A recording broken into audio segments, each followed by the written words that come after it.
Пак ги хвърляш по улици.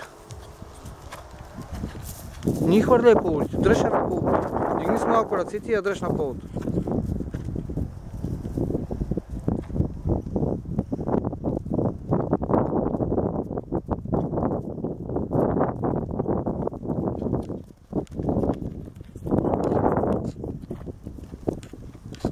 Забравяй да завиш надясно. Пак ги хвърли по улици. Постоянно трябва да имаш контакт с устата. Независимо, че скача. Дигни малко ръцете нагоре.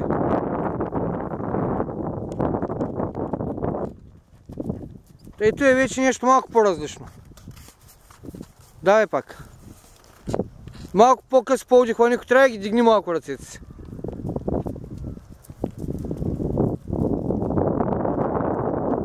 Надигни ръцете. Още ги дигни.